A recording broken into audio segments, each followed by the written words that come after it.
திண்டுக்கல் மாவட்ட விளையாட்டு மைதானத்தில் மாற்றுத்திறனாளிகளுக்கான மாவட்ட அளவிலான விளையாட்டுப் போட்டிகளை மாவட்ட ஆட்சித்தலைவர் பூங்கொடி கொடியசைத்து தொடங்கி வைத்தார்.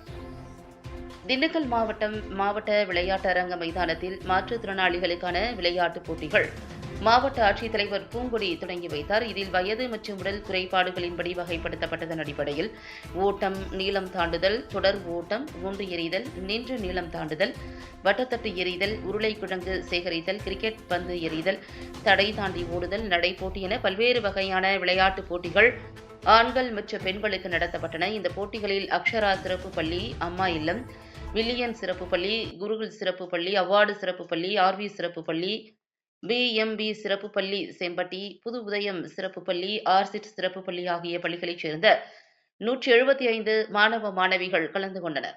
இந்நிகழ்ச்சியில் மாவட்ட மாற்றுத்திறனாளிகள் நல அலுவலர் சாமிநாதன், மாவட்ட விளையாட்டு மற்றும் இளைஞர் நலன் அலுவலர் சிவா மற்றும் பயிற்றுநர்கள் கலந்து கொண்டனர்.